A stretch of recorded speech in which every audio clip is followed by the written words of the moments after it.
Hello friends, welcome to sports allrounder YouTube channel. Cricket தான், IPL தான், Mumbai Indians தான். Mumbai Indians நேற்று தோத்துட்டாங்க 7 விக்கெட்டில். 195 அடிச்சு தெரிஞ்சிருக்கும் நேரம் உங்களுக்கு. Man of the match Harshdeep Singh. Bowlers winning tournament 3 wicket எடுத்துட்டார்ல. ரைட், Q20க்காக மட்டும்தான் 112 அந்த ஸ்கோரை 195ல் நவுத்திட்டீங்கன்னு வச்சுக்கோங்க. மொத்தமே 83 ரன் தான். அண்ட் பும்ரா எப்போ விக்கெட் எடுக்கலையோ அவங்க மேட்ச் தோத்துடுறாங்க. And 0 wicket. ரைட், 5 மேட்ச் விளையாடி 5-0 விக்கெட்டு.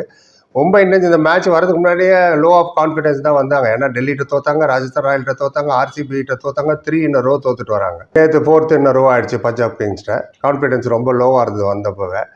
தனி வீடியோவே போடுறேன், எங்கே தடுமாறுறது மும்பை இந்தியன்ஸு, ஏன் இவ்வளோ மோசமாக ஆகுது பர்ஃபார்மன்ஸ்ன்றதுக்கு இன்னொரு வீடியோ தனியாக எடுத்துன்னு வரேன். இப்போ ஹார்திக் பாண்டியா வரி மேன் நேச்சுரலி இருக்கணும் தான். போஸ்ட் மேட்ச்சில் என்ன கடற்கடன்னு இப்போ தமிழில் டிரான்ஸ்லேட் பண்ணிடுறேன். தீபக் சார், பும்ரா, ஹார்திக் பாண்டியா இந்த 3 பேர் ஃபாஸ்டஸ்ட் பவுலர். இவங்களுக்கு 125 ரன் நேற்று கொடுத்து ஒருத்தர் கூட விக்கெட் எடுக்கல. விக்கெட் எடுத்தது அந்த ஆப்கானிஸ்தான் பவுலர் தான், கசன்ஃபர் ஸ்பின்னர். ஸோ இந்த மாதிரி நீங்கள் போலிங் அட்டாக் வச்சா என்ன பண்ண முடியும்? ஒன்றும் பண்ண முடியாது. 300 எடுத்தாலும் அடிச்சிடுவாங்க. And first and foremost 22 shot வர அந்த பிச்சில் வெங்கடேஷ் ஸ்டேடியத்தில். எனிவே விஷயத்துக்கு போயிடலாம். என்ன சொன்னார் ஹார்திக் பாண்டியான்னு? டேனி மோரிசன் தான் கேட்டார். அதுக்கு Danny Hair, yes tough, yes கஷ்டம்தான், ஈஸியாக சொல்லிடலாம். But chasing is easy, I know that. எனக்கு தெரியும் சேஸ் பண்ணுறது ஈஸி. ஆனால் நீங்கள் ஃபஸ்ட்டு பேட்டிங் பண்ண வேண்டியது ஆகிடுச்சு. அண்ட் கம்மிங் மேட்சஸ்லாம் என்ன பண்ண போகிறீங்க, வாட் வில் யூ டூ அப்படின்னாரு. வரப்போகிற மேட்சஸ்லாம் என்ன பண்ண போகிறேன்னு சொன்னார். டு பி ஹானஸ்ட், உண்மையாக சொல்லணுன்னா எனக்கே தெரியல, என்ன சொல்கிறதுன்னு எனக்கே தெரியலன்னு வருத்தமாக சொன்னார். ட்ராயிங் போர்டில் போய் தான் உட்காந்து திருப்பி யோசிக்கணுன்னு. ட்ராயிங் போர்டுனா வரைகிறதுன்னு நினச்சிக்காதீங்க, அதை மீட்டிங் பண்ணுவாங்க டீமு மேனேஜ்மெண்ட் எல்லாம். அதை சொல்கிறாரு. ட்ராயிங் போர்டில் போய் உட்காந்து நாங்கள் டிஸ்கஸ் பண்ணோம். எந்த இடத்துல நாங்கள் லேக்கிங், எந்த இடத்துல குறை இருக்குது, இது இண்டிவிஜுவல் பர்சன் மேலே குறையா, இல்லை குரூப்பாக குறையா, இல்லை பிளானிங்காக குறையா, மொத்தமாக பிளானிங்கே சரி பண்ணலையா, இதை நாங்கள் ஃபிகர் அவுட் பண்ணிடணும். அப்புறம் தான் என்ன பண்ணணும்னு நாங்கள் கரெக்டாக பிளான் பண்ண முடியும். அப்போ இது வரைக்கும் பண்ண பேருக்கு இந்த ஃபிகர்லாம். ஆமாம், யார் என்ன பண்ணணும் ஏதுன்னு பிளானிங்கே நடக்கலையோ. 5 மேட்ச் முடிஞ்சு இவ்வளோக்கு டெண்டுல்கர், மலிங்கா, போலாடு, ஜெயவர்தனை இவங்களாம் சுற்றின்னு இருக்காங்க. நேற்று ரோஹித் வேறு நாட்டு வெல்லுன்னு விளையாடல, ஆனால் உட்காந்துருக்காரு பவுண்டரி லைனில். டாஸ் போடும்போது பின்னாடி வந்து நிற்கிறாரு, ராக்கெட்டில் அப்படியே ப்ராக்டிஸ் பண்ணுறாரு. ஸோ இவர் ஸ்ரேயஸ் ஐயர் ப்ரில்லியண்ட்டாக ஒரு கேட்ச் பிடிச்சார், பார்த்துருப்பீங்க. அதை பிடிக்கும்போது சூரியகுமார் யாதவோட அந்த ரோஹித்தோட ரியாக்ஷன் பாருங்கள். சூரியகுமார் யாதவ் இம்பேக்ட். ஸோ இப்படி 2 மெயின் கேப்டன் வெளில உட்காந்துருந்தா ஹார்திக் என்ன பண்ண முடியும் சொல்லுங்க பார்ப்போம். இவருக்கு வேற என்ன கேள்வி கேட்டாங்க அதை சொல்லு. பாட்டி சாஸ்திரி, நான் கேட்குறேன் அப்படின்னு அவர் கேட்டார்.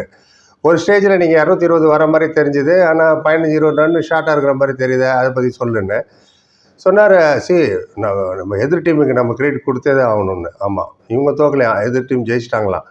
எதிர் டீம் கிரெடிட் கொடுத்தே ஆகணும். அண்ட் பால் வர ரிவர்ஸ் ஆச்சு. நாங்கள் பேட்டிங் பண்ணும்போது டியூ வரல, செகண்ட் இன்னிங்ஸில் டியூ வரும்னு. இப்போ டியூ நம்பி போயிருக்காரு, ஏன்னா டியூ வந்து காப்பாற்றிடும்னு. டியூ வரல, கொஞ்ச நேரத்துக்கு தான் வந்தது டியூ, அப்புறம் டிஸப்பியர் ஆகிடுச்சு. அவங்க நல்லா bowling போட்டாங்க, நல்லா பேட்டிங் பண்ணாங்க, டெஃபினெட்லி நல்லா ஃபீல்டிங் பண்ணாங்க அப்படின்னாரு. அது ஸ்ரேயஸ் கேட்ச் தான் சொல்கிறாருன்னு நினைக்கிறேன். ஸோ இது எல்லாமே சேர்ந்து தான் எங்களுக்கு நாங்கள் மேட்ச்சை தோற்றதுக்கு காரணம்னு. திருப்பி டேனியோ வந்தார். ஆதிக், நிறைய கிரிக்கெட் நடக்குது இந்த நவடேஸு. அண்ட் ஸோ இதெல்லாம் போய் உட்காந்து நீங்கள் அனலைஸ் பண்ணி அண்ட் மூவ் ஆன் அப்படின்னாரு. ஏன்னா மூவ் ஆன், அதே நினச்சிட்டு இருக்காதுன்ற மாதிரி தான் அதுக்கு அர்த்தம் சொன்னார் ஹார்திக்கு. அவரை ஒண்டி குறை சொல்லி நம்ம என்னன்னு பண்ண முடியும் சொன்னார். அண்ட் சில முக்கியமான கஷ்டமான டெசிஷன் எடுக்க வேண்டிய நேரம் வந்துடுச்சு. We have to take difficult call.